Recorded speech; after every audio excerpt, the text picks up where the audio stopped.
What do you want? I'm gonna kill you, you bastard!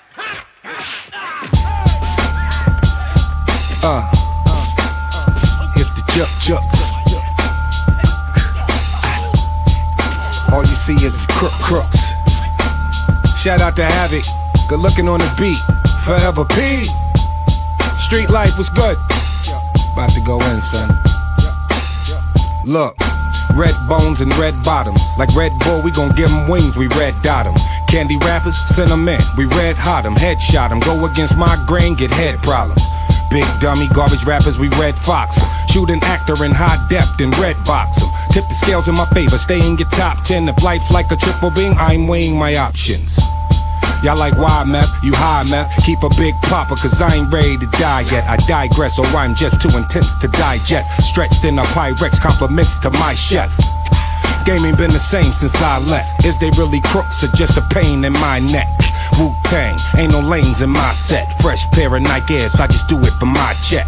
I'll be the first to tell these rappers, get your bars up. Shout to P, you know it's havoc when we mob up. I tell that smut, date over, pull your drawers up. Cigar guts, all up in the club, putting squad up. Throw your squad up. Throw your squad up. Throw your squad up. Cigar guts, all up in the club, putting squad up.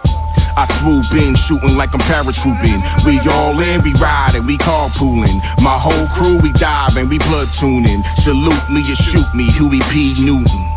Your buffoonery is quite amusing. This is not monkey business, stop cooning. It's a method to my madness, I know what I'm doing. There's a Shalom.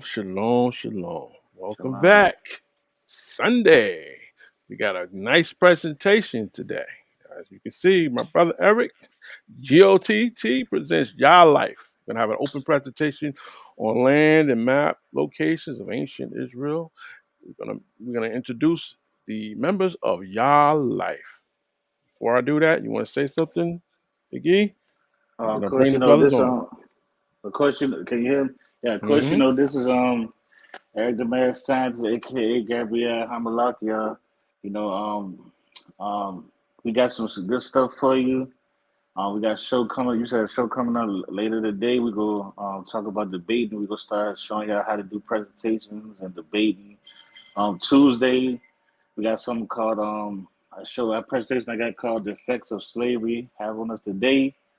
I think that a lot of us still carrying a lot of stuff that we had from slavery on to today, like self-hate, and has affected us, and how we can reverse it to fix a lot of problems. And you can catch us on all platforms. So we're going to start introduce the guests and let them introduce themselves and how you can find them, where you can find them at to learn more of the information. All right. Let me let them on here. All right. You guys, welcome aboard GOTT DOA platform, and iron sharpens iron. Shalom. I heard that voice before, Brother Kenzaya. You was here before the guest, and I think Elder Morrow Shane, he was here, and then we have Chief Keys. All of you guys are from your life. So you're gonna have to give us a breakdown and introduce yourselves. All right. Yeah, I'll go first. Once again, you know, I'm Kenzaya. You know, go by Kenzaya Styles with the Yahlife family and the Yahlife Nation. And I like the platform, man. I appreciate it. You said we're going to do a 2 or 3 part series, so this is part 2. This will be part 2 with us and with the Yahlife family collaboration, I guess, with you guys, man. I told you I like the platform. I like working with you guys and talking with you. You guys are Torah only, so you got my vote, you know, and just basically correlating our information, correlating our understanding, and collaborating on some of the mission work and issues and things like that. Just giving you breakdown of Yahlife. You know, we're not really a debate club or debate group. We kind of do study and study purposes and bring information for the Torah only community. So we're more about gathering with Yah's chosen people and dealing with the, you know, us as a nation and our issues coming out of different nations and mindsets. We deal with the mental health and mental understanding of our community, the needs of our people. We try to answer those questions and give them the Torah only. Give them the truth of the Torah. You know. Right. So, Well, as real good, promised, real we good. got Chief Chris. You know, on the call, and Elder Moshe is back with me. So, yeah. All right. All right. Well, I guess it's your choices who want to go first as far as introducing yourself, either Chief Moray or Chief Chris. I'll go ahead and step in. Chief Chris here. I am the trustee of the Yahlife National Trust and the Chief Justice for Yahlife Commonwealth, which Kenzai referred to as Yahlife Nation. We are an entity that's developed to create infrastructure for the ultimate return of Yah's people back into their homeland.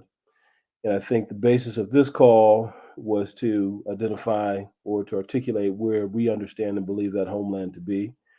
And I look forward to having that discussion and shedding some light on where it says it is relative to Torah and relative to where some of the existing tribes are today.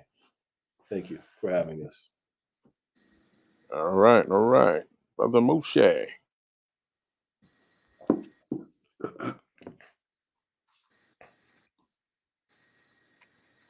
Well, I we'll think skip he's brother.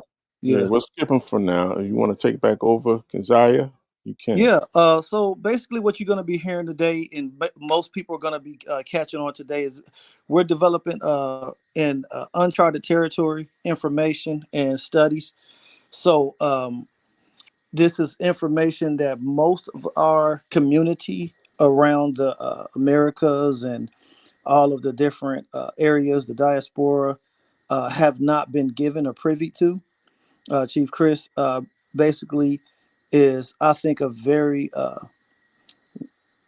intuitive, and I don't know how, like you were saying, like an attorney studies, you know, or somebody who reads. So in reading and studying the text and understanding it, we as a people, I think, are behind the curve. You know, we're behind the ball, and it takes intelligent brothers, I think, to break down words and the Torah and Tanakh to really understand what the changes or what they tried to hide from us through slavery, through oppression, through hate, and trying to make us not a people, trying to make us not a nation. We know who they are, and we know now who we are and whose we are, right? They try to take all that from us. The thing that this conversation is about is where we used to reside, where we used to be, our territory, right?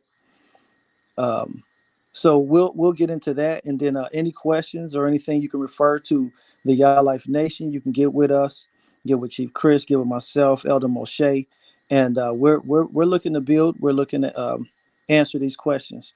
So with that, let's get into it. Chief Chris, you want to so this I guess conversation is going to be video presentation. We're going to look at some wording and try to, I guess some questions first and just break down some things, because you can go to our YouTube at Yahlife TV on YouTube, Yahlife TV, and you can go to the Yahlife Family website at yahlifefamily.com, and you can go to the video page, and you will be able to see fully a full breakdown of what we're about to talk about today, and that is the nation of Israel in Southern Africa. So that's what we're talking about right now.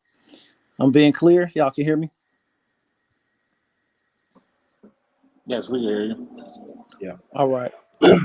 Okay, so why don't we just kind of get started here? And is the screen being shared right now? I don't see it. I don't Yeah, see it it's yet. about to come up now. It's up now. I see it Okay. now. Yeah.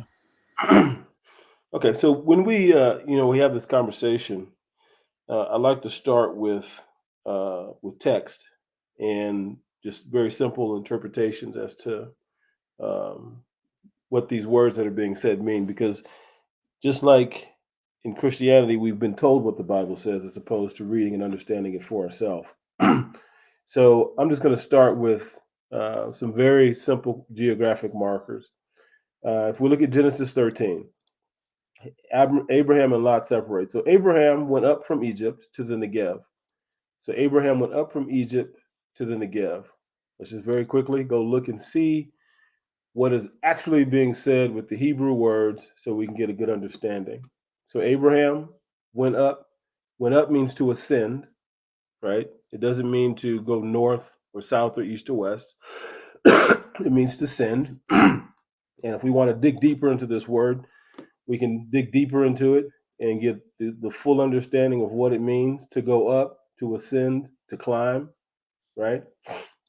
So one thing that we know from a geographical marker is that he ascended in elevation and then went up out of Egypt. We all, I think, have a pretty good understanding of where Egypt is on the map and where it has been geographically from ancient times. And no matter where you consider it to be on the continent of Africa, the continent has some very simple principles. Number one is that the southern tip of Africa is at a higher elevation than the northern points of Africa. All rivers in Africa flow from south to north, with the exception of those that go from east to west or west to east, because the elevation in the south is higher. So he went up, he ascended out of Egypt into the south country, or the south, right? You see south right here, into the Negev.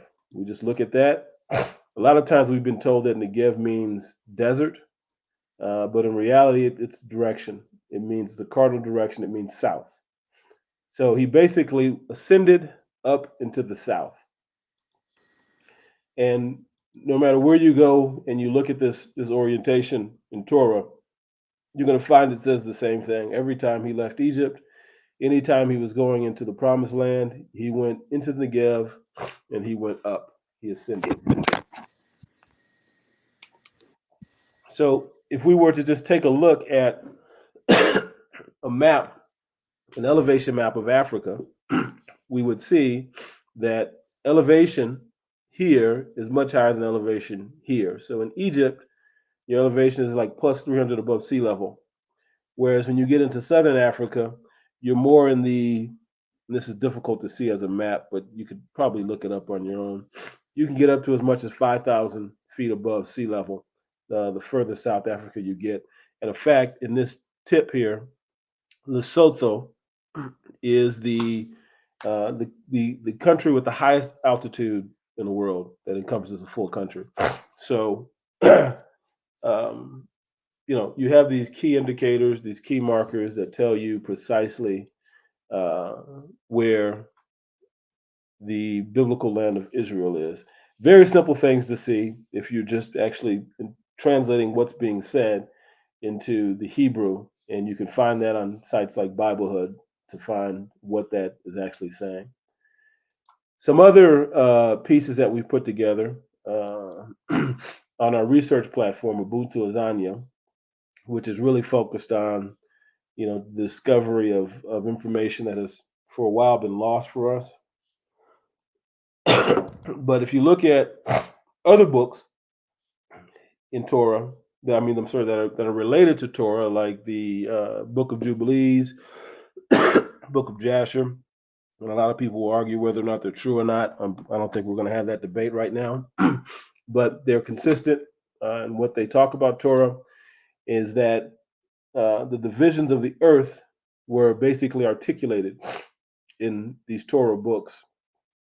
These books related to Torah that many would consider to be expansions of it.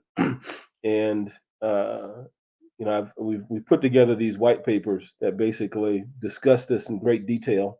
So if anybody ever wanted to get a better understanding of that, they could get access to our research sites and they can look through this information. But I'm going to scroll through here and I'm going to find a couple of key points because I think that this argument or this discussion could be over with very quickly. But it says the earth, if you look right here, the earth was divided amongst Noah's 3 sons in the book of Jubilees, chapter 22, 10 through 11. And it came to pass in the beginning that they divided the earth into three parts for Shem, Ham, and Japheth. So the boundaries of the earth have already been decided. And in fact, in the book of Genesis, it refers to this, where he's divided the land for his peoples. And this is basically the full articulation of what that is. And Shem's portion is described in Jubilee 22:12. And it said, there came forth on the writings of Shem's lot, the middle of the earth. And the middle of earth is where the equator meets the prime meridian line, right? And that would be right here, off the coast of Guinea, Bissau, is right here in Africa. It'd be right at this point. This is where the prime meridian line cuts across the equator. This would be technically the middle of the earth, which he should take as an inheritance for himself and for his sons, for the generations of eternity, from the middle of the mountain range of Rapha. And we'll talk about that in a second. From the mouth of the water, from the river Tina, and his portion goes toward the west, to the midst of the river, and extended till it reaches the water of the abyss, out of which this river goeth forth, and poureth its water into the sea Miat. And this river floweth into the great sea, and all that is toward the north is Japheth, and all that is toward the south belong to Shem. So Shem's portion contains a number of different locations that must be decoded into present-day nomenclature, so we must examine each landmarker. According to most maps, the middle of the earth is equatorial line as it passes through Africa. In regards to from the middle of the mountain range Rapha, Rapha is a Hebrew word that means healing, or a place in which the desert land transitions into fertile land. So I'm not sure how familiar you are with the Sahel, which is basically sub-Saharan Africa, where the Sahara meets, where the Sahara desert ends, and it meets a more fertile land. Well, that is the healing of the earth from desert into more green pastures. Thus, this becomes land transitions into fertile land, and this is where you see this range right here that happens. The answer is that the Sahel region of Africa, which establishes a demarcation point between the savanna and the Sahara desert. From the mouth of the water from the river Tana can be identified as the river Tana in present-day Kenya, which transverses from Mount Kenya and empties into the Indian Ocean. So here you see the Tana River right here. You see the Tana River. This is in Kenya. And then it traverses out into the Indian Ocean, right? So this is where Shem's lot starts on the east side. So it starts here, traverses into the ocean. We will see the description of the lot provided to Ham, how the Tana River is relevant. As his portion goeth towards the west through the midst of the river, and it extended until it reaches the water of the abyss. So the eastern territory of Shem starts at the mouth of the Tana River, again, right here, travels through the Tana River basin, connects to the Sahel, right? And this is where you get the carve-outs for Somalia and Ethiopia, because those were lands originally not intended for Shem's descendants. So it actually matches with present-day locations of tribes that we know have a pretty solid existence in these territories since time immemorial. Egypt, Ethiopia, they have a pretty solid existence there. So the Eastern Territory starts at the mouth of the River Tana, travels through the Tana River Basin, connects to the Sahel, that divides the fertile ground from the desert, and then travel west until it reaches the water of the abyss. Where is the water of the abyss, out of which the river goeth forth and poureth its water into the sea Miat, and this river flows into the Great Sea. In this regard, we can only deduce that the Sahel extends to the Niger River that flows into the Gulf of Guinea, which happens to be the intersection of the equator and the prime meridian line. So here we are, Gulf of Guinea, back at the equator and the prime meridian line, at the middle of the earth. So basically, all of Shem's territory starts here, flows up, goes across the Sahel, and then rolls out the River Tana.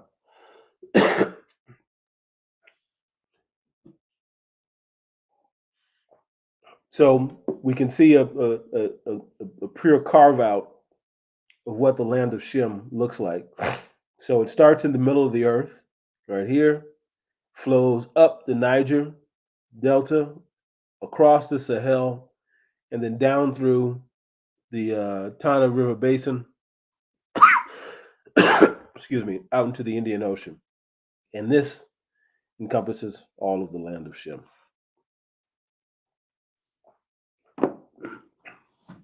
So now what I find is best to do is just to open it up for questions so that we can, I can illustrate further definition and support for this, and or clear up any questions anybody has.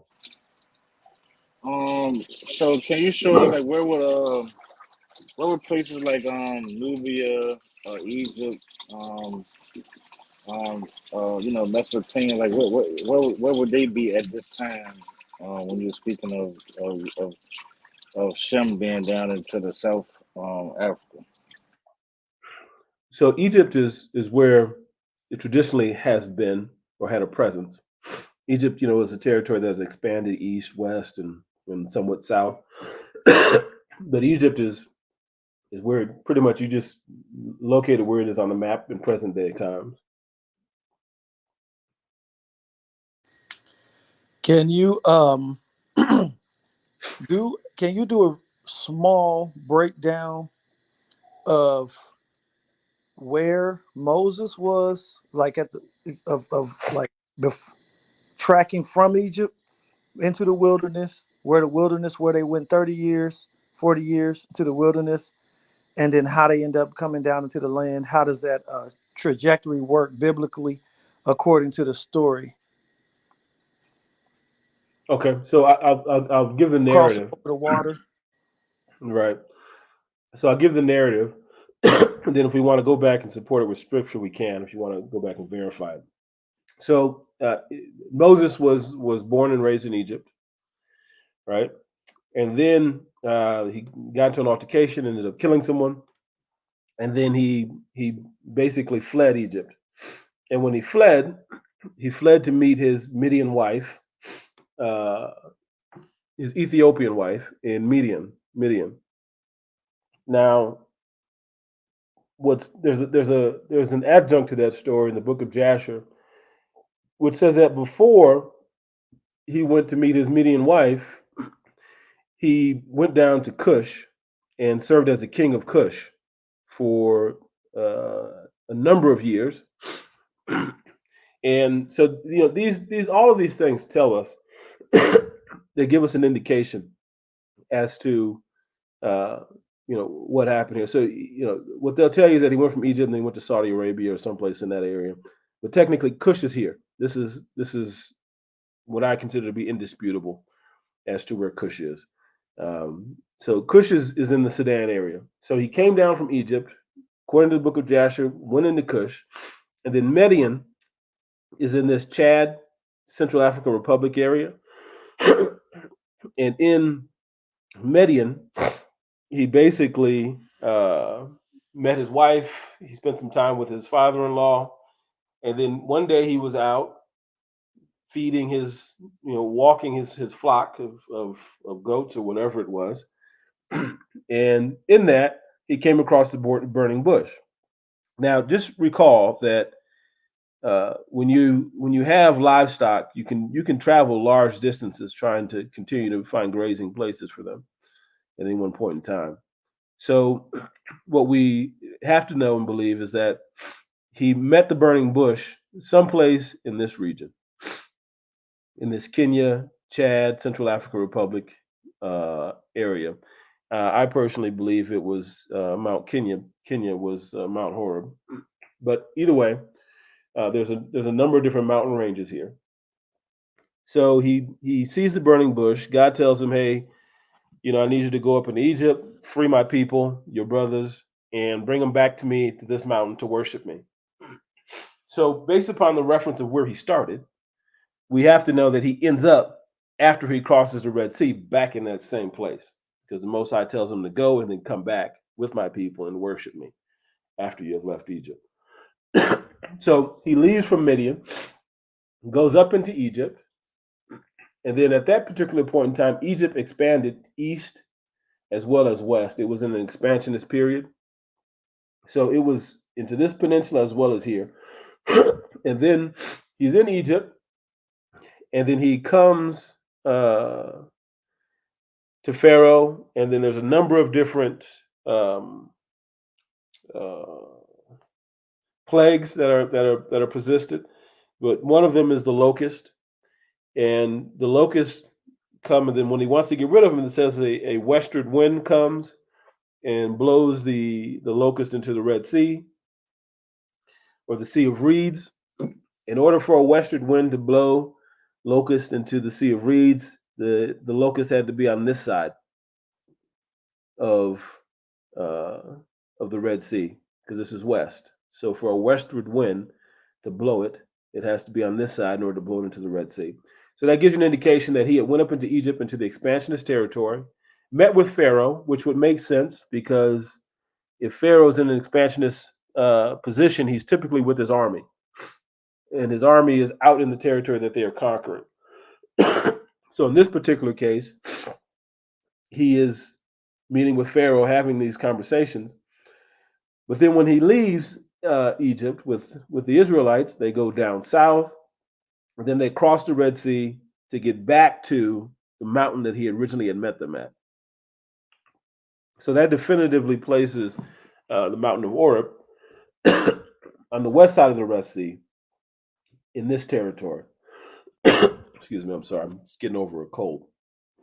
But definitively places it here.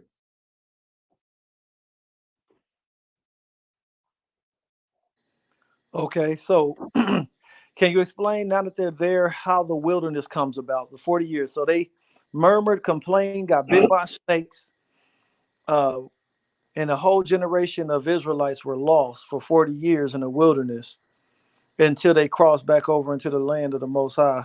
So where is the wilderness that they wandered into? Yeah, so they were basically wandering around West Africa, West and Central Africa for 40 years. They want you to believe that they walked around an area the size of West Virginia for 40 years, which is highly impossible. But technically, since they were already here, they ended up wandering around this West African, Central Africa area, which is why you see a lot of Israelite influences there. And then it also tracks with what we call the Bantu expansion, which they refer to as the Israelites leaving West Africa and expanding into the South. Let me see. I might be able to look up a map for that.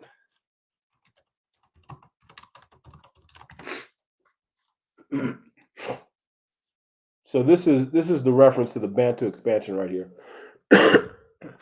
Right around 2000 BCE, they have historically recorded that this is where the current population in West Africa. Can you make that map bigger?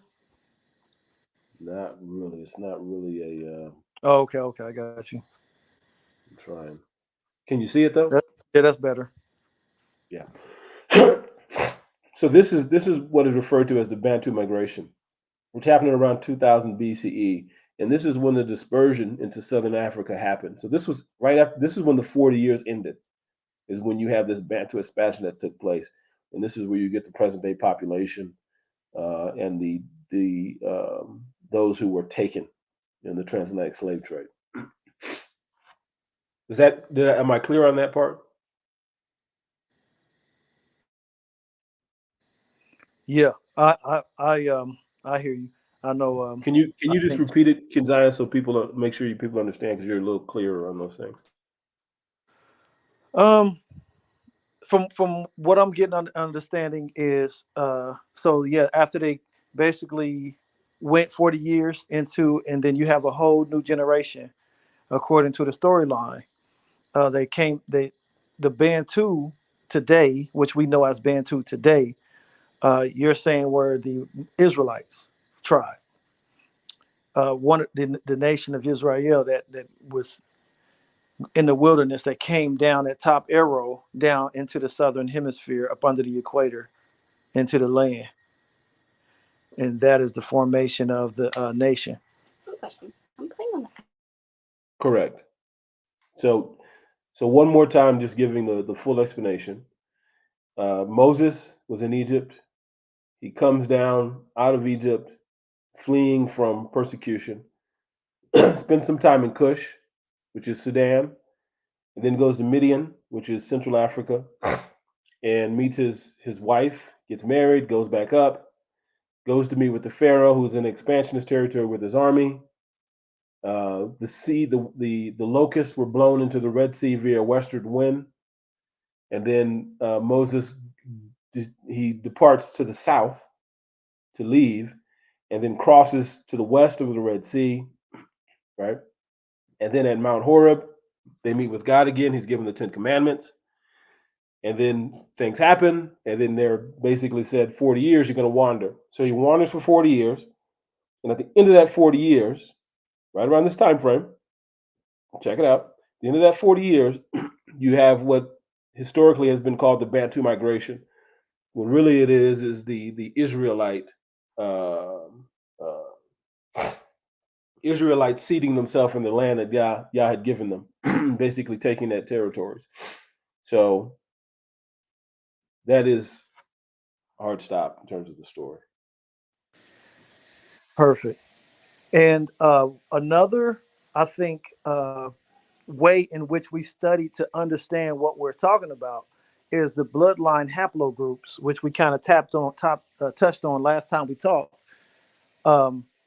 When you talk about the Bantu people and the different tribes in the area of Southern Africa and the blood of Black Americans, what do you get out of the haplogroups, Chief Chris, and how do you explain the E1B1 and how they match?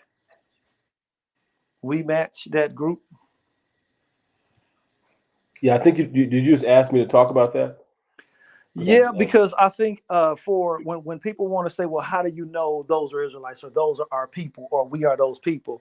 How do we know that they're the same people as us? Like, because Black Americans, we lost our identity, right? We think most Black people think they Black. They don't identify as Bantu, or they don't identify as a African, as an African from these areas, or they don't know how to identify their ethnicity. But when we talk about bloodline traits and bloodline percentages, what you will find when you do an ancestry or whatnot, it relates us back to the same groups there. Yeah, let me speak on that. I'm going to pull up a map here, which is a Y-DNA, what I refer to as a Y-DNA heat map. I'm just trying to get it pulled up here.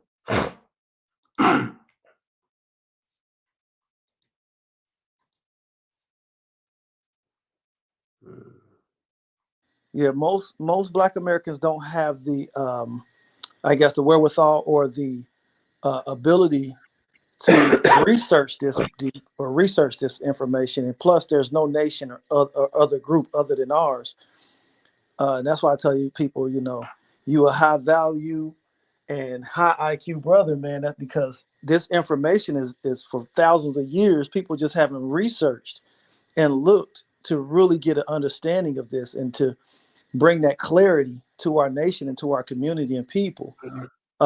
We've done the research, you've done the research, and we're wanting to bring that to people to understand that, so understanding the bloodline traits in our community of our people, these create not just faith and belief and hope, but this is facts.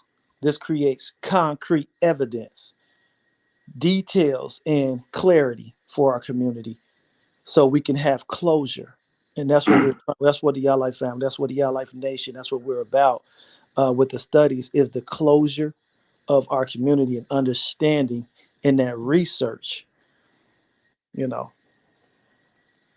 So here's a map, and I'm gonna need Brother Dow to put me back into the there we go presenter mode. So what we know, and um, this is fact, is that African Americans, pure blood African Americans, whether you're in North America, South America, or Central America, if you are a descendant of the slave trade, your Y DNA haplogroup is E1B1A. And in Africa, if you look at the populations within Africa and where they're dispersed to, E1B1A is predominant in Southern Africa. Right here, you have a little bit of A1, B1, B2A, which is the Khoisan people, but predominantly you have E1, B1A that have basically dominate the population in these areas. And then here you have E1, B1B, and then some J haplogroups, some Rs, which are definitively Japheth haplogroups as well.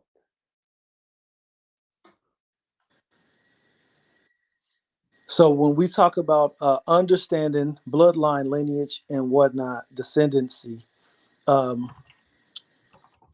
most people don't know how to read their DNA chart or don't know how to read their haplogroups and the differences of the mixtures. And when you say the R and the E1B1A, some people are like, I don't understand that stuff. But what it is trace factors, I guess, through lineage roots. So for instance, like I got two brothers. These are siblings. My siblings or my brothers, we have the same bloodline, but my cousins, which would be my parents, my father's brothers. So my father's brothers would have would have the same bloodline traits and same group, but they would be cousins. So all of these are our cousins in the group. So what happens is when you trace your DNA literally has strands like rivers, like routes of bloodline haplogroups. And this is just my understanding, the way I explain it, of different haplogroups that goes back to certain lineages and generations, which will show you as an individual your family tree, right? Your family tree. And the ones that are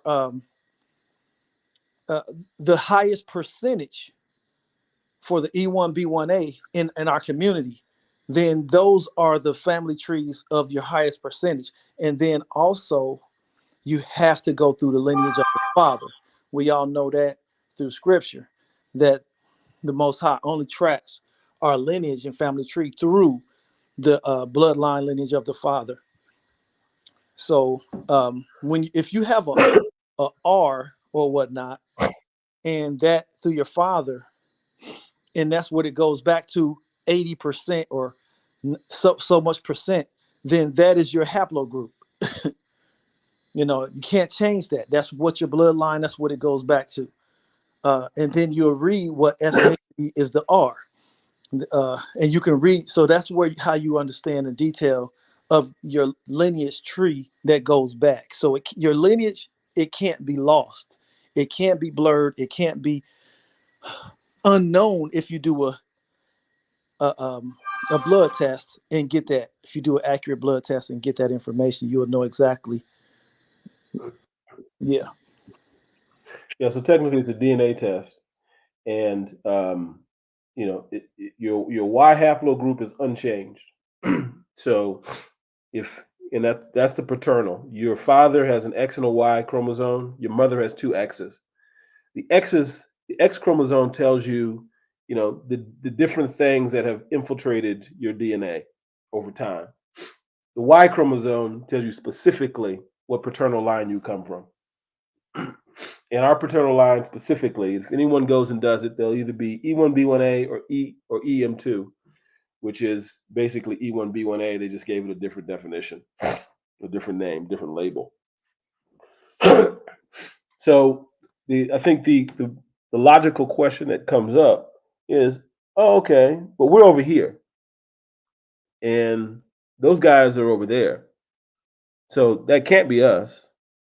E1B, E1B1A, as a mass population in Southern Africa, because we're over here. Well, we tend to think that we are that all of the tribes of Israel were dispersed across the world, and that just isn't true. If you really study Torah and what happened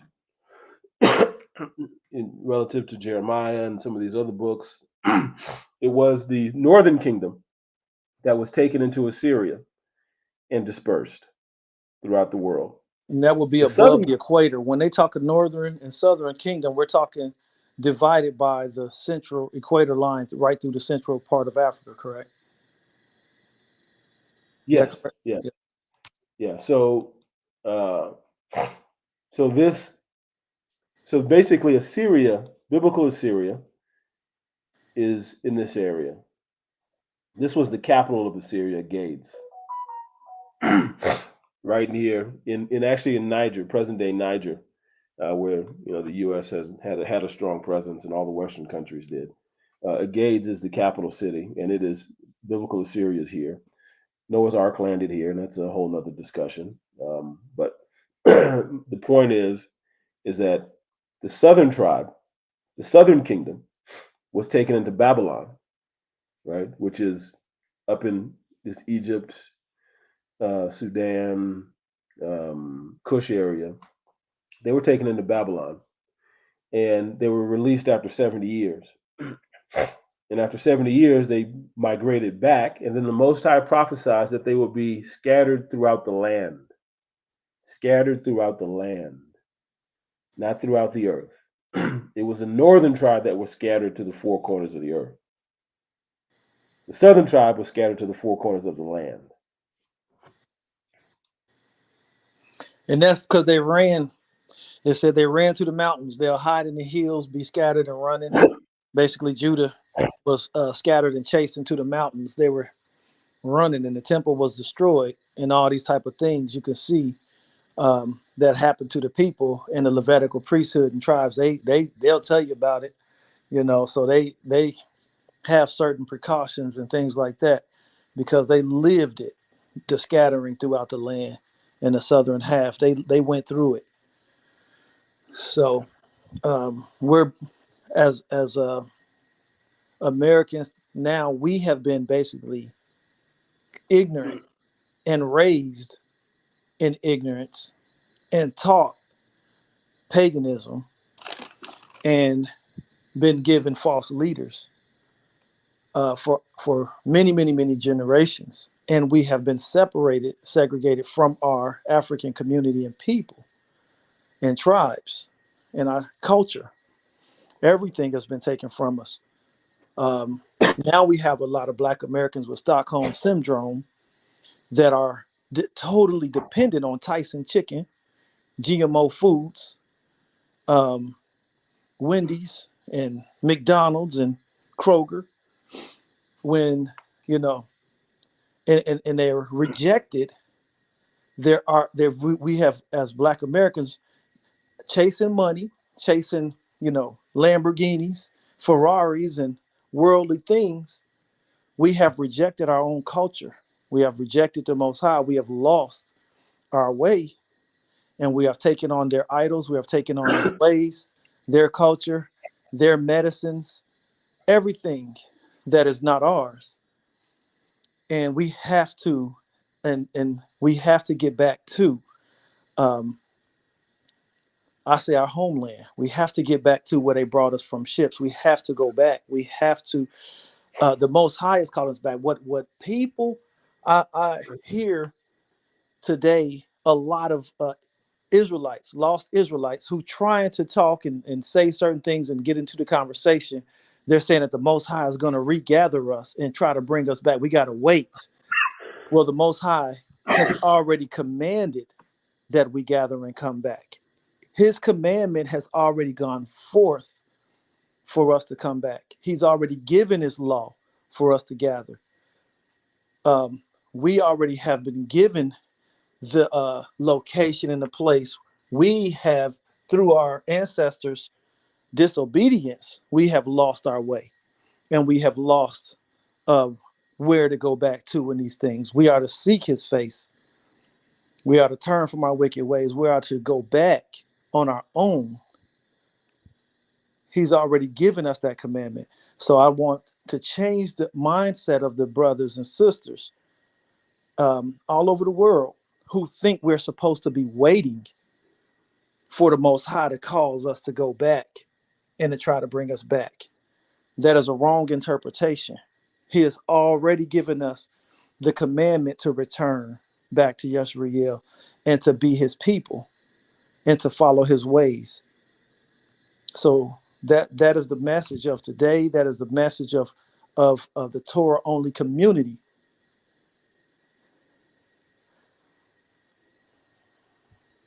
So I want to put that out there. You got some more, Chief Chris? Yeah. So here is a some samples of Y-DNA haplogroups, the population of sub-Saharan Africa, and at the top here, you can see the distribution of the different haplogroups. So basically, E1B1A, and you can look at it based upon the different tribal groups or the tribal groups that men affiliate themselves with. Right? You may say that somebody might say that they are Allure, but the DNA may not support that they are an Allure. Right? So it's because you might have grown up with them. You know, your mother might be Allure, so you think you're Allure, so you navigate. Some tribes have matriarchal environments where the child goes and lives with the mother's family. So it might be a father from a different tribe. But either way, Y-DNA again will tell you specifically what they are.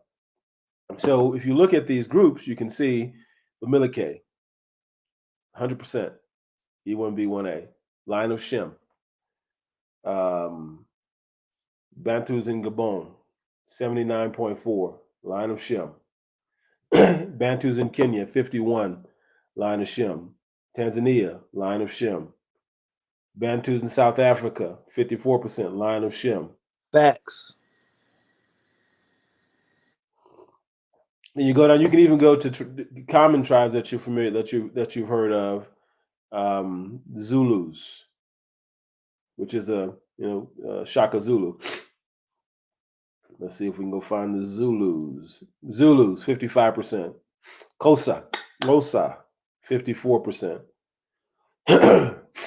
Yoruba, 93%. 92.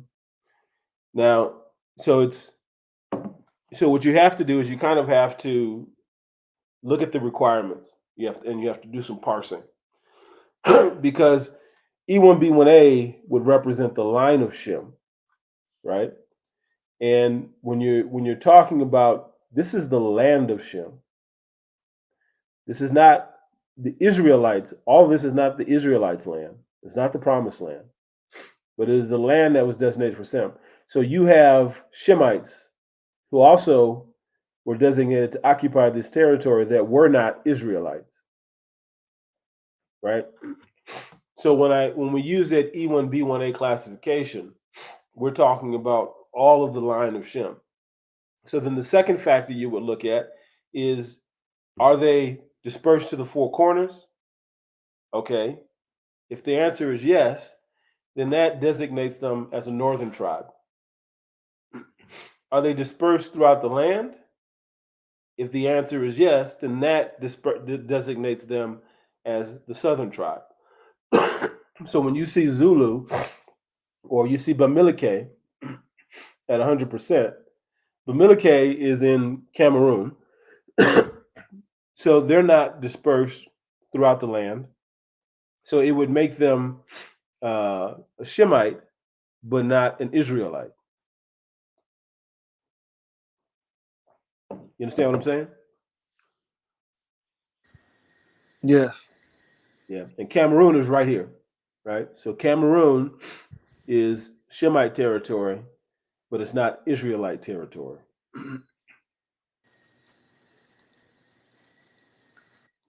Right? Zulus, let's see, Zulus are in southern Africa, and Xhosas are in eastern South Africa, right? So you have all these tribes that would make the Zulus that are E1B1A Israelites, the Xhosa E1B1A Israelites, right? Mm-hmm. So let me ask, and I'm asking these questions because these are questions that I've heard before from people in America and things. So let's talk about reintegration back to Africa. So our community is Black Americans that's been lost here in the land of Babylon, of modern day Babylon, and thinking that we ought to be staying here.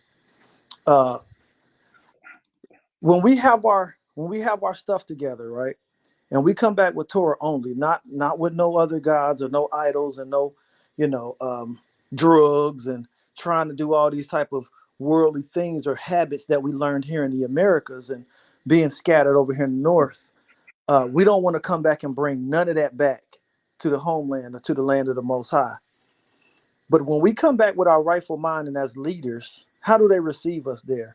How do the locals and the natives, do they retreat? Do they receive us when we come back into the tribe as bloodlines? Do they know who we are? Because it seems like we the only ones in America don't know who we are or who they are, and we're the ones lost. But how do they look at us when we come back with our rightful way?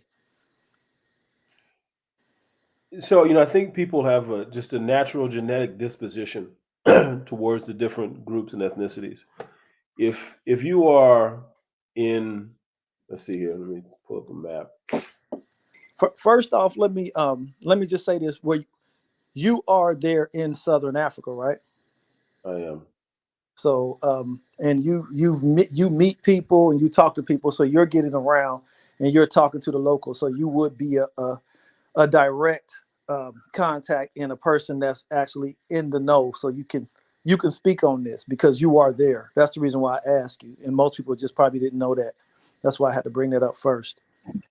Yeah, I'm here, and we've been developing this infrastructure for close to 20 years now. So, I have intimate relationships with a multitude of tribal groups that exist out here, and we have been supporting communities. We are developing communities. We're putting in infrastructure for the ultimate return. We are, as they would say, Elijah, returning the heart of the fathers to the heart of the sons. And Awesome. Keep going. You got it. so, a part of it. So there's a couple of things. If you're in Africa and you talk to a tribal group and they can tell you their history for thousands of years, then they're not Israelites. Okay. Because they've been firmly rooted and haven't been displaced. But if their history only goes back 500 years, then you can pretty surely understand that they are likely an Israelite, as long as they meet that E1B1A marker. Because we were the only ones that have been displaced and our heritage has been erased. So when we talk about how we're received, if your entry point is Ghana, which you see is outside the land of Shem, we're treated like foreigners, but they act like we're brothers. But the reality is it's that these are the people that initially sold us. They figured out a way that they can monetize us because they work with the colonizers and Europeans. They work with them. Yeah. As the Northern Kingdom was taken into Assyria, right? We were a displaced people for thousands of years. And then we worked as slaves and worked for them. And then ultimately they sold us for the Great Dispersion to take place. And we were dispersed from their ports, from Ghana, from Sierra Leone, from all these places, none of which are the land of Shem. The only ports that were in the land of Shem were, along this coast here and some coast over here. But we had already been decimated as a community from that point. So, here we're received as they act like we're brothers, but we're foreigners. And, you'll eventually discover that as you delve into a deeper relationship with them, that they're just figuring out ways to monetize you. In Nigeria, there's been a lot of brainwashing, and actually all throughout Africa, there's been a lot of brainwashing in terms of who we are. but there's generally a lot of enmity between Nigerians and Black Africans, and they don't see us the same. But that would be the enmity that was created between Jacob and Esau. So that that relationship has been prophesized for quite some time. We share the same DNA traits. We're brothers. We came from the same mother and the same father. But there's enmity that's between us. So anytime you have enmity between one of a Shemite, that likely tells you that they are from the line of Esau. But as you move further into the South, the relationship becomes different. It becomes more of a welcome home, my brother. I don't want anything from you. Just welcome home. I'm just glad to see you. Shop, shop, show, show. Good, good. I got your back. You got mine? Right? It becomes more of a familiar thing. That's just the natural relationship that you have. So, you can tell a lot by a person's disposition, an ethnic group's disposition towards you as to where they kind of fall in this prophetic sense. Wow. I think and most people can look at your facial features in Africa. Most Africans or tribes and tribal leaders and chiefs, they can look at your facial features and they can almost tell where you from, what tribe you belong to. You heard that before? I mean, you can tell the people that resemble you. I mean, there's no doubt. You can. Certain parts of Africa, they have more Caucasoid features, and then that those tribes are either Hamitic or Japhethian.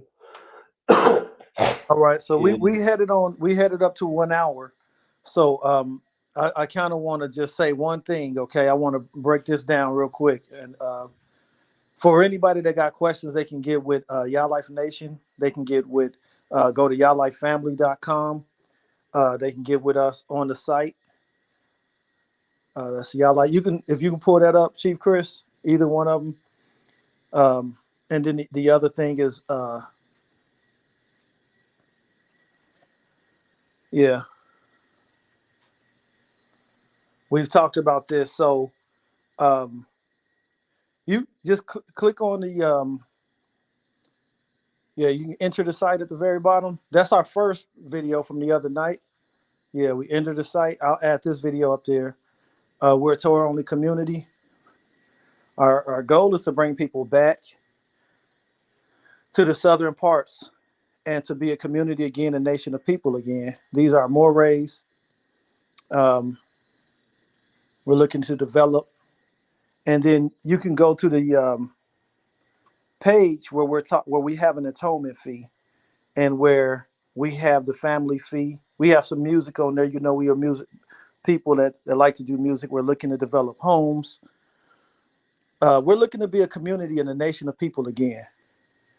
For those people who don't want the kingdom of the Most High, they're going to come against this movement. They're going to come against Torah only community and Torah only nationalists, right? They're going to come against this mission. But those who trust in the Most High only and want to be with the Most High only, you're going to love this mission. You're going to want to follow this mission and try to do everything you can to get a passport and try to get to Southern Africa based on information that we have. Now, let me explain something to the people. Africa can't be bought with printed European dollars. Africa and the land and the people, all of our animals, all of our culture, all of our inheritance cannot be bought with European colonized currency, fake money.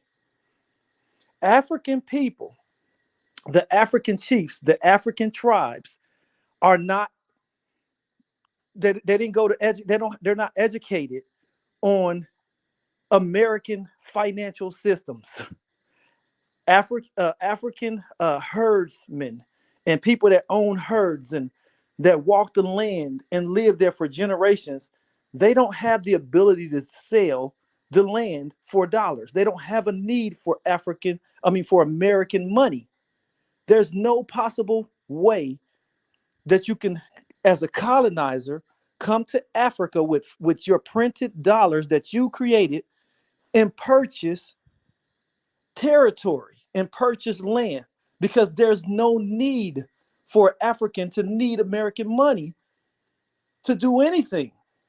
They already had animals, they already had the land, they already had the trees, they already had the water, they already had the fruits, the berries, the milk, the gold, the diamonds, all the resources. They already had it. They were violently oppressed and forced into fake contracts of sales for their rubber trees, for the gold, for the diamonds, for the mineral rights. We have been oppressed and forced off of our land. And the Most High spoke of that. So it is no way possible. You got colonizers over in our land, in our inheritance, making contract deals of ownership to own our land for thousands and thousands of years with American dollars. They can't purchase it. So get that out of your vernacular, Israelites. You cannot buy African land and territory with colonized dollars. It's an impossible feat. You can't do it. So Africa's natural resources and land is preserved, and it's invaluable to us, and it doesn't have a value, especially in American dollars. So I just wanted to really be direct and take my time to break that down, because some people just don't understand that we're so mentally put into this mindset that American dollars create value for everything in the world, and anything is valued under American dollars. Well, Africa is not. They don't have a need for American dollars. They never have, never will. We can do trade and we can make deals for certain things, but you can't sell your inheritance. You can't sell your land and your livelihood and your culture and your nationhood. That's invaluable. You can't sell a whole herd of giraffes and zebras and generation of animals and generations of grapes and berries and rubber and all these resources. You can't sell that.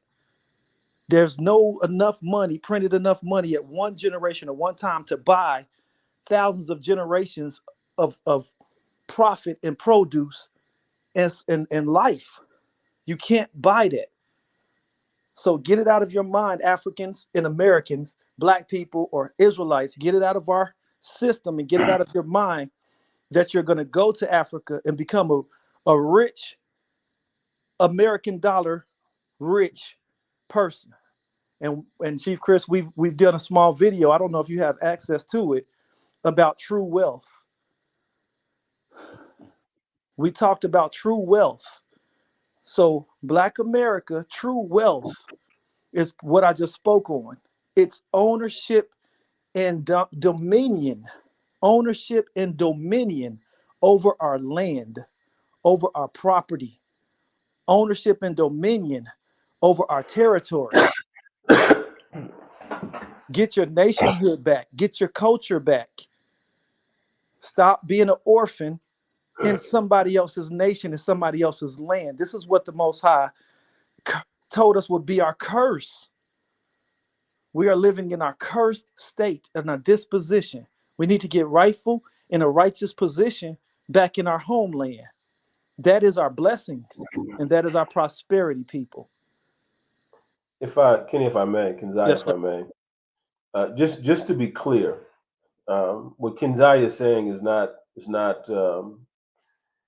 just an opinion. It's biblical law. It is Torah law. It is law ordained by the Most High in the Scriptures and in Torah. Every 49 years, the 50th year, the land reverts back to the original owners.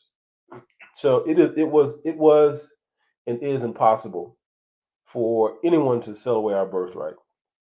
And tribal leaders that sold land for, bottles of Jack Daniels does not void the immutable law that every 49 years it returns back to the children of Israel, regardless of who sold it. And one of the things that we've done is we've made a declaration, because last year was the year of Jubilee, of our intent to return back to our land and take it back. And that's one of the things that we've started doing. And we have started making our land allocations for those who are coming back, as well as for some of the community-based things that we're doing. And let me just pull up here. We sent a declaration to the AU, African Union, the United Nations as well, basically declaring our intent to reclaim the land of our forefathers in accordance with the law of the Jubilee.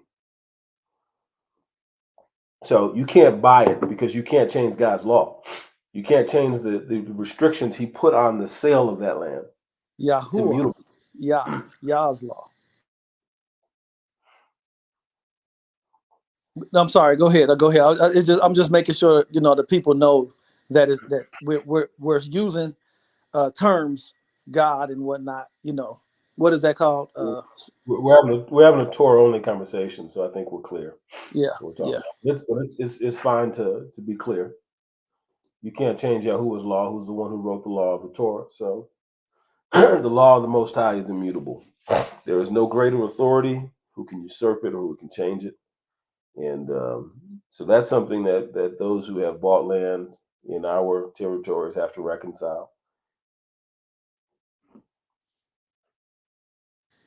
Yeah, so that's imperative. So most people don't understand that you do these type of declarations all the time. You're right, and this is bigger than just us, you and me. This is the Most High's laws and his mission, his goals that he set for us, his covenant, and his words that are bringing us back and gathering us. Following him is what got us to become who we are and to get to this knowledge. So you've petitioned, you said the UN. Can you tell us about that? Yeah, it's not a petition, it's a notice. We gave notice that we have an intention of declaring our land pursuant to the law of Jubilees. So, and we just demanded their facilitation in that effort, which is part and parcel to what the Declaration for the Decade of People of African Descent was about, which is about bringing about that justice. So we just actually called them to make good their declaration for the progress of African people subjected to the African slave trade. Yeah. And the systems and the mechanisms are already in place for that to happen, and we're executing on that now. Right. So let's talk about the process for Black Americans and what the process looks like of getting your butt out of America and getting your butt to Africa ASAP. We're looking for brothers and sisters that are ready to get busy, get to work, because this is not a vacation, but it is a mission and it is a purpose. Living a life of purpose and fulfilling the purpose of the Most High is the best thing we can do. This is what the world was built is for. It's for a purpose, not for fun, not for vain needs, but for the purpose of the Most High to be glorified. And dual citizenship or getting your citizenship doesn't mean, and I say this for the people that love America. I don't know why so many people love America so bad and they want to stay here. But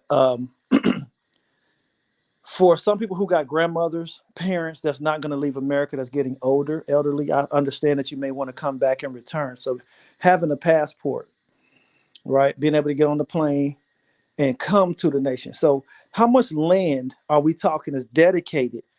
And have you talked with the other chiefs, Chief Chris? And let's first get an understanding of how much land we're talking about location-wise. How much money does a person have to bring to purchase land? And what does it look like for a family of 4 or 3 or 2 or 1 to get on the plane and come and get settled in our homeland and to get their inheritance back?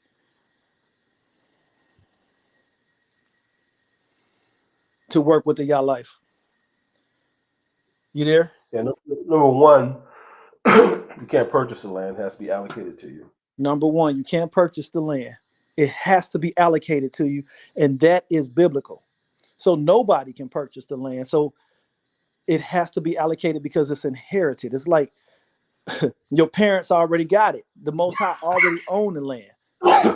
So if you purchase it, what you're doing is you're giving it a value, which is invaluable. So you can't purchase the land. Technically, you can't purchase the land. Not just it's a rule that you can't purchase it, but it's just you can't value it in dollars. So you have to inherit it or have it allocated. So get that out of your vernacular that you have to come back to Africa and purchase yourself some land. Don't let the colonizers tell you that. So that's one. All right, go to next. So number two is you can't live in the land if you're not Torah compliant. Torah compliant. So no twerking. no LGBTQ. That hold on, that doesn't have to do with twerking. I'm sorry. I don't know about there's a lot of. Go ahead. Yeah, there's a lot of traditional things in the Bible, biblically, that you would consider twerking. We dance, right? The problem is that it's when it's hypersexualized and it creates sexual deviance, or when our men are sexually deviant, it creates a hypersexualized environment.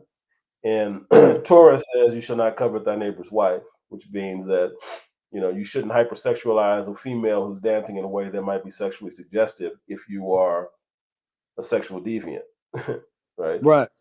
So being Torah compliant would mean following that as well. Right. Don't sexualize things that are, it's just dancing. Right. So we want to put those things back in perspective. So people think that you got to live this super strict life. So dancing is good. We don't have no. Let's say I'm gonna say it like this. Take that back about the twerking, but no drug paraphernalia or dealers, and bring in certain evil traits and lifestyles that Black America had to adapt to in order to survive in the ghettos and day to day and just get by. So you have a lot of perversions, right? That's the right word. No perversions. So we're wanting to, and that's the foundation of the terminology Yahlife. And I got me a Yahlife t-shirt, and I wear my Yahlife t-shirt proudly because I want people to understand that the understanding of living a Yah life is a Yah compliant life, a law life. We don't want to live lawlessly. So that's number two, is living righteously, right?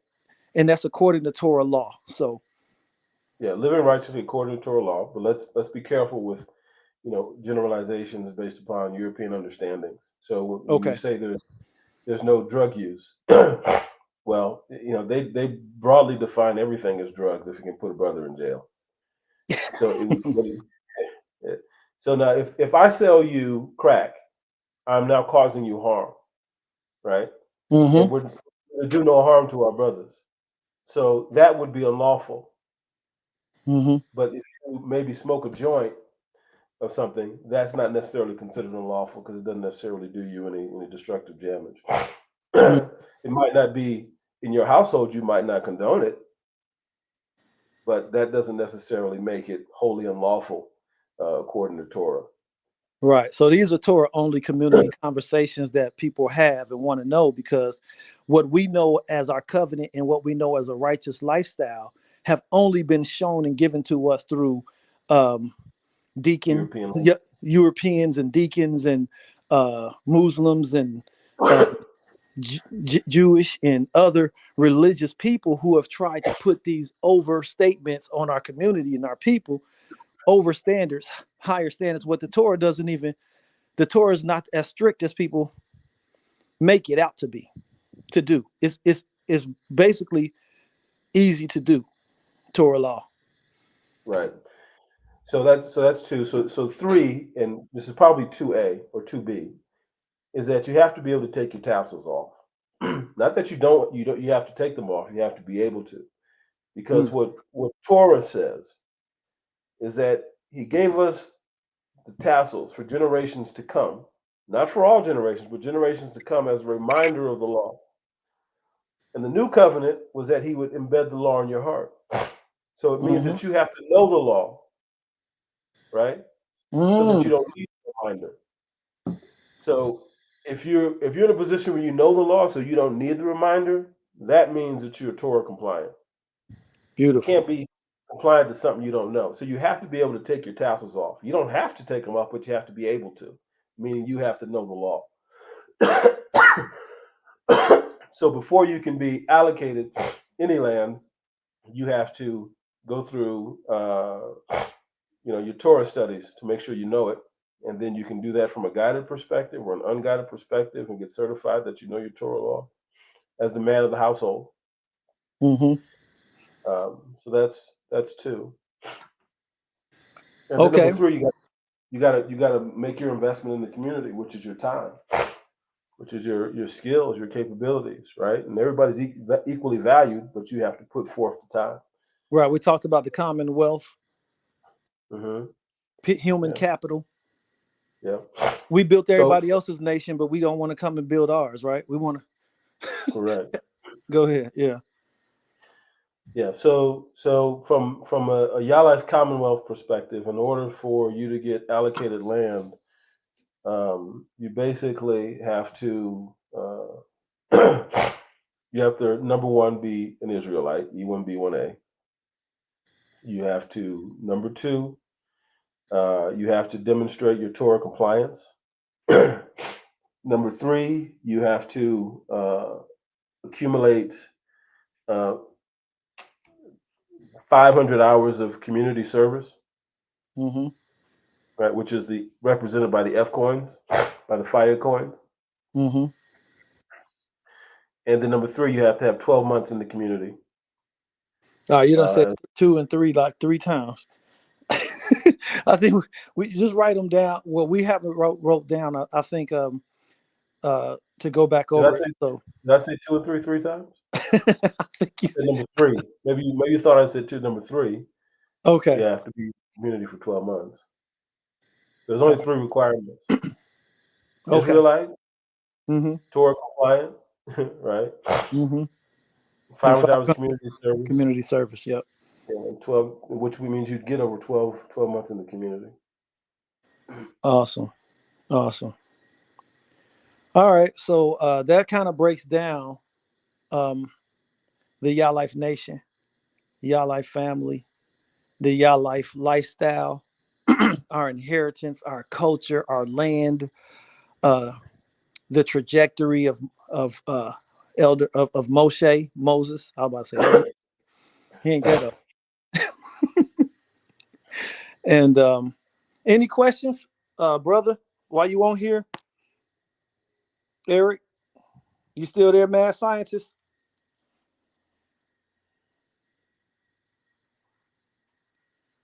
Yeah, we went over a little bit over. I'm still here. I'm still here. You hear what we've been talking about? I know it's kind of this is like for people in the world. As soon as they open the Torah and start reading the law, they fall asleep.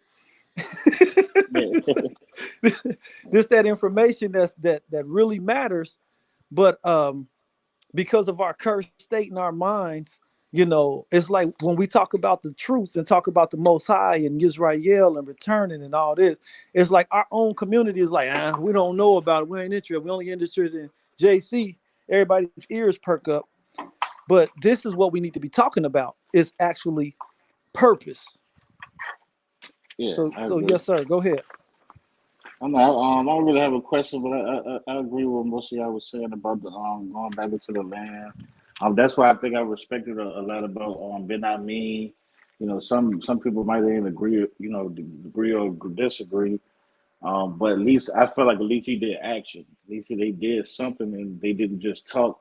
Because I tell other Israelites, especially these camp Israelites, we ain't talking about creating a nation. We ain't talking about building a nation. Then you're just a religion. You're not trying to be a nation because that's what we were based off of, a nation, not a religious group. Yeah, not no So I agree. congregationalist. Right. Yeah, so I agree with a lot with that because if we're really going to start following these laws and pushing the laws, we have to have the right to be able to enforce it and be able to control it. And under any other nation, you ain't going to be able to do it because you have to follow their national laws. Yes. And you can't control it or enforce it if you don't have a territory or boundary, if you don't even know where your territory or boundary or nation is, right? Yeah, So biblically, all this information is right on point, is right on time. And it's up to us, 2024, as a people group, as Israelites, as the remnant, to take hold of this and to move on it. To take yeah, hold of this and to move on it, because it's a pertinent, our disposition to correct our long-awaited disposition to get that into correction. yeah. And the biggest problem is most of our people, Israelites and Christians, are waiting for somebody to come and do it instead of us doing it ourselves, and that's the big problem. Well, that's an individual problem.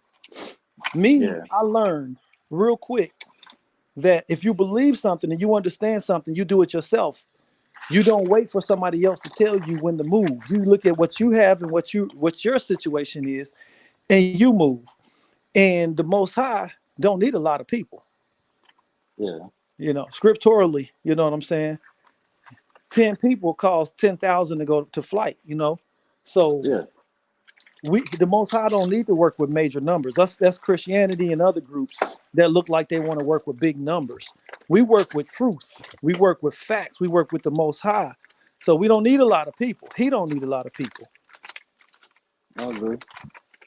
So Y'all Life Nation, the Most High, we can get a lot done with it. With not, we don't need a lot of people. We just need righteous folks who's obedient to or compliant and understand that got the memo. To get this memo and to take hold to it and to get in contact with us so we can give them this information and talk to them a little bit more, one on one. That's what we're about. Yeah. Yeah, I agree. I enjoyed it. I listened to y'all, and I'm glad y'all showed the information. You put it to scripture. You showed the map. So um, what other? Because some people just can't understand when you're just talking. So that's why we like to get people to show stuff because some people can understand better when they show them. You know what I mean? So yeah, I like this show that y'all did. And I understand where y'all coming from when y'all talking about building the nation instead of staying as a religious groups and just arguing over religion. Yeah, I mean, 2,000 years of people arguing over JC and who he is, right? And then they Yeah. start arguing over he changed his name, I guess. So now he got a new name, and Yeah. he changed his skin color. So that created a whole new 2,000 years of waiting, I guess. So Yeah. now we going into that, and then people talking about we got to stay here in Babylon. We don't. See, here's the difference between these other nations and us. Okay, let me tell you about. They are proactive. What does proactive mean? I take it as like they act off of what they say and not just talk about it. They act before something happens. Okay. They have the vision, they understand the memo, and they move on it before anything happens. They Uh, proactive. The Most yeah. High called us to be proactive.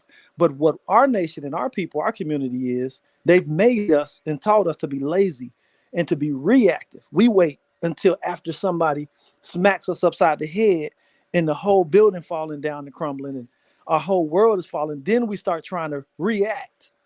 Yeah. I agree. When the Most High wants us to be proactive and leaders, right? Leaders of the nation, teachers, mores of his people, of the communities. So we are heads. We are the salt of the earth. They try to take our culture and community and all of our talking points, and they try to turn all of our talking points into pagan religions, create their own fake tithes, create their own fake, narrative. And it lasted for a long time, but the gig is up, you know? The gig is So up. So, when you're talking about going into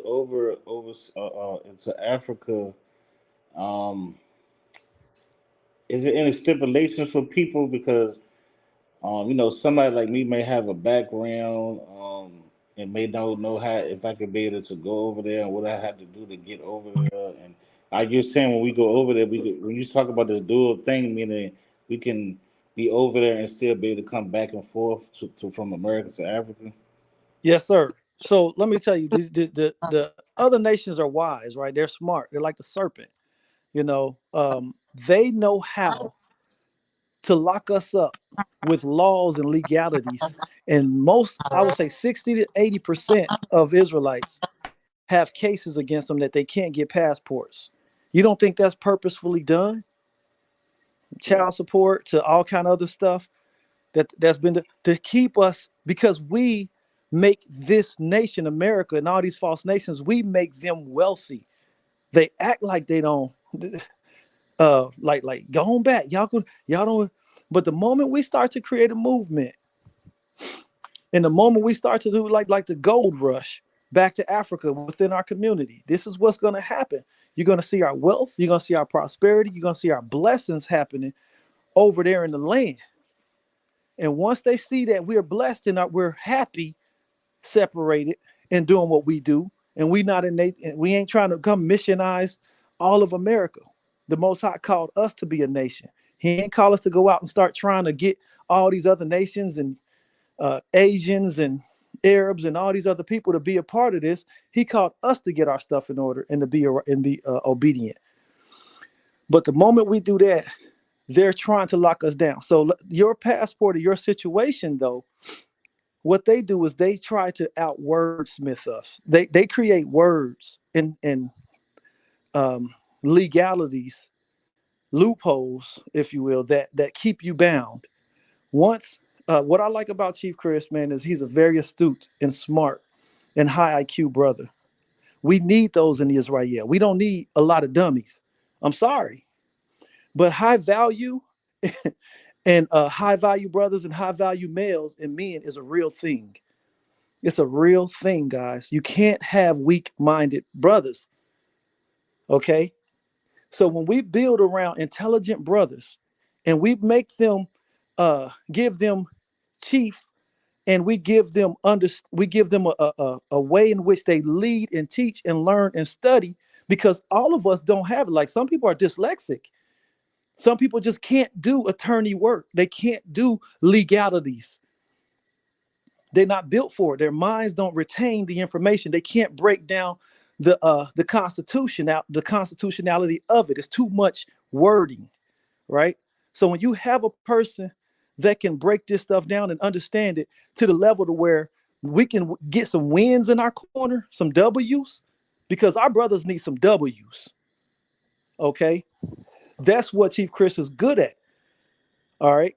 So there's a lot of cases like what you're describing, where brothers need some legal help, and they need a family, a group of people to come in and help. And that's what we do. We help build. So if we got 20 brothers that's in the Yahlife, and all of us start to study, we all start to learn, and we all start to get this information, and we go to the courts and we, boom, get one brother out, get him his passport if we get there, and then we just keep, it gets bigger and bigger. We bring in more and more brothers out of the captivity and bringing more brothers to the land. That's what we want to do, is create this group of brothers that are high IQ, intelligent, organized, obedient, righteous, and continue to grow the families and the people, the sisters and the children. And your situation is one in a million. You know, there's a lot of people, so it ain't no big deal. It's just we got to look at the technicalities of what your situation is, answer the questions, cross the T's, dot the I's, and get you your passport. It may take a little currency or whatnot here, but it just takes time. But we have to start. Put it like that. We have to start somewhere. So It makes sense. if I could just step in for a second, those are national issues that we have to address. So the Commonwealth is set up specifically for that. purpose.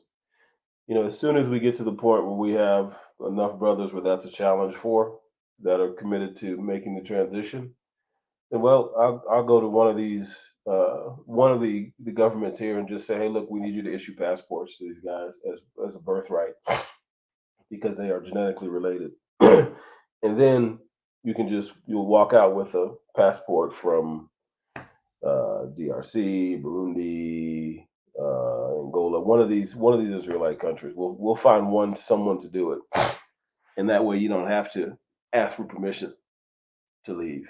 You can just walk out with your passport. Okay, yeah, that's not well. I mean, I'm not in trouble, but I had like I said, I'm a felon, but I haven't been in trouble in like 20 years, and I got all my rights back and stuff. But I was just speaking for like people that I might know or that's going through that situation. So yeah, that was a good answer for that. So last thing on the Yahlife family site, when you go to it, you can log in and create a login. All right, go on there on the Yahlife family site, create a login. All right, you don't have to pay a membership or do anything like that, but create a login to where we can get emails, and you can start getting information, and we can start working with you. That'll be the first step for anybody that's hearing this conversation, that's still here, an hour and 31 minutes into the conversation. But you create a login and get with the Yahlife family, get with the Yahlife Nation, and we'll break down details with you. And then we'll later on, as we get our numbers up in our Torah only community, identify the numbers up, then we'll get back in, then we'll get into talking about, travels, plane tickets, and territories and things like that, homes. We'll get into all those conversations with a direct group of people that are interested. It's no need in doing a big buckshot, shotgun call that's unorganized. We have to do this in a righteous, organized manner with our brothers and sisters. That makes sense? Yeah.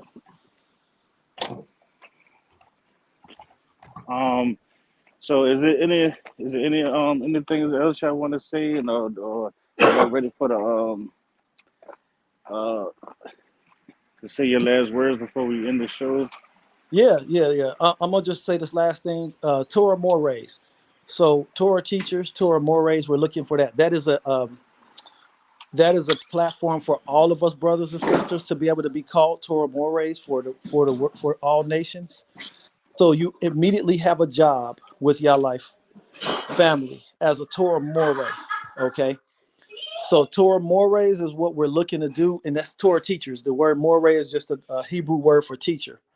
So once you learn and get understanding, you become a Torah More, and that is how you get your first foot in the door working with the Yahlife. All right. So I appreciate the platform, and that's I guess me, and you can get with me, Kenziah, and Chief Chris if you want to get some words. I just pass it over to you.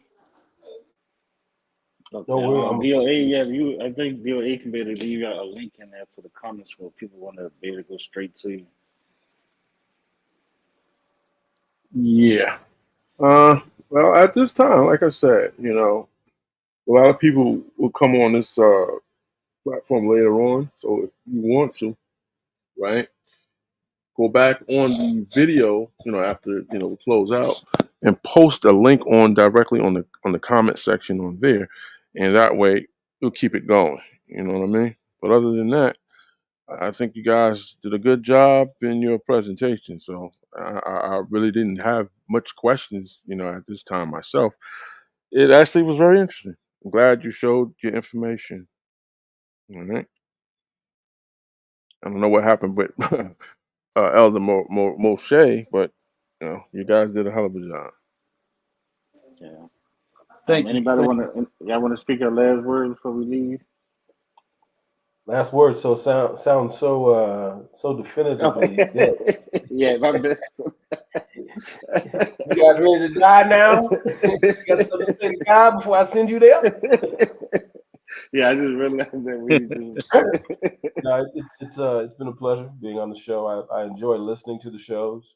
I think you guys have some of the greatest intro selection music when you start up your shows that I've ever heard. Sometimes I just listen to the first few minutes song to song. So, no, but thanks for having us. If anybody has any questions, you can reach me at Chief Chris, CHIEF at yahlife.com. All right. You're welcome to always come back. Always. Yeah. And I like the situation where you're talking about going over there and being really realistic to understand that stuff might go on over there and establishing what is sin and what is what is going to be against the law, what is not, and kind of make it realistic to understand. Yeah, people going to dance. It might be some people that might smoke, and it's not against any type of laws. So I like how you broke that down too. Yeah, I think that just like Christianity has made not sinning very difficult to the point where you just say, I can't meet it, so I give up. Yeah. I think we have a lot of quote unquote Torah only brothers that make up their own laws. They add to it, which is a violation in and of itself. And we've really started to crack down on that as Yahlife Commonwealth, and have started issuing cease and desist orders, basically stating, hey, look, if you claim to be a Torah Mora and you're telling women that they can't wear pants, stop it. That's not Torah compliant. There's nothing in the Torah that says women can't wear pants.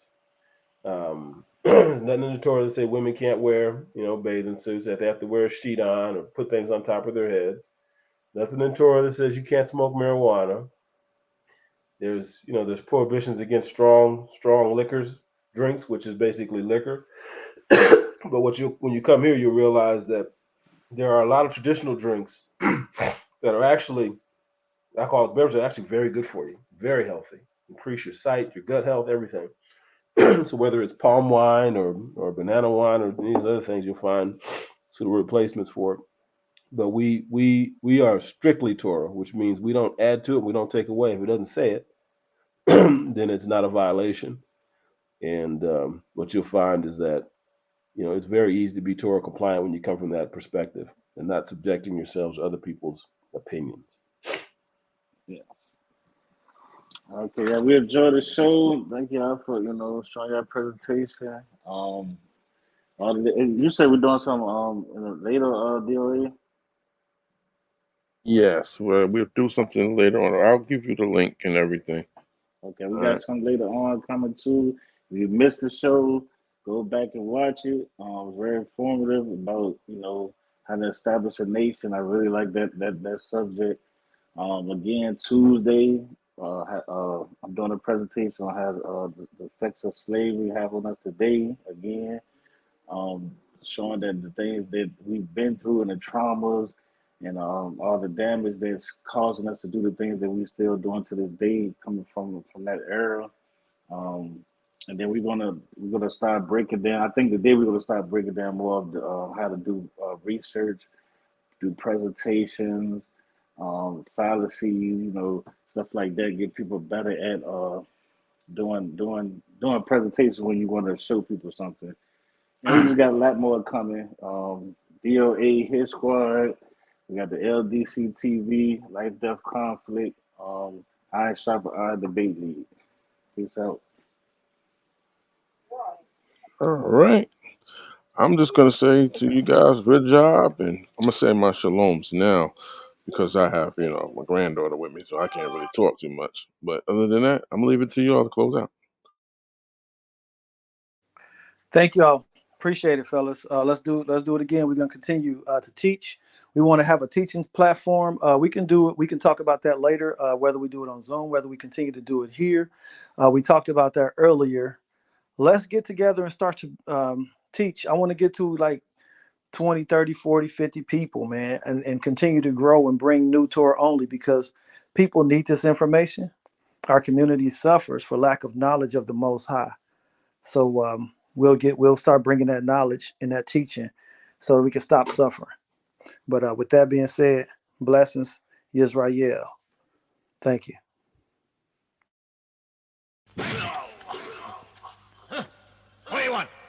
I'm gonna kill you, you bastard!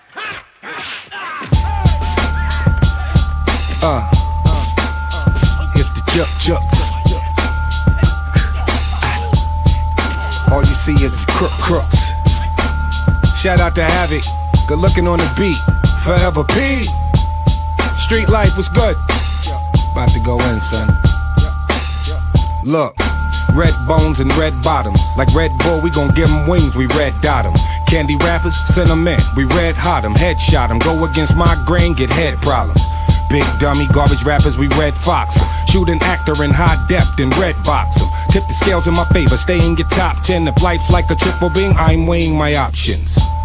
Y'all like wild meth, you high meth. Keep a big popper, cause I ain't ready to die yet. I digress, or I'm just too intense to digest. Stretched in a Pyrex, compliments to my chef. Game ain't been the same since I left. Is they really crooks or just a pain in my neck? Wu-Tang, ain't no lanes in my set. Fresh pair of Nike Airs, I just do it for my check. I'll be the first to tell these rappers, get your bars up. Shout to P, you know it's havoc when we mob up. I tell that smut, date over, pull your drawers up. Cigar guts, all up in the club, putting squad up. Throw your squad up. Throw your squad up. Throw your squad up. Cigar guts, all up in the club, putting squad up. I swoop in, shooting like I'm paratrooping. We all in, we riding, we carpooling. My whole crew, we diving, we platooning. Salute me or shoot me, Huey P. Newton. Your buffoonery is quite amusing. This is not monkey business, stop cooning. It's a method to my madness, I know what I'm doing. There's a